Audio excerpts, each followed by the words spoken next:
மல்லி தோட்டம் போட்டே வாசனை என்ன வாசம் ஓ 7.5 இன்ச்சு இடுப்பின் வாசம் ஆளைய தூக்கி வீசும் நீ கடிச்ச வேப்பங்குச்சி நட்டு வச்சா துளிர்க்குதையா ஓ பாதத்தை நினைச்ச ஓட்டத்தை நீயே பதநீராக எனக்குதையா மயிலிறகு கண்ணால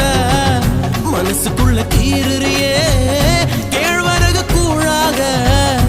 ஏன் உசுர கிண்டுறியே ரவி கையில போட்ட கொக்கி பட்டன தெரிக்குதையா தாமிரபரணி ராணி செந்தாமரமே நீ நான் தாலி கட்ட காத்து கிடக்கேன் வா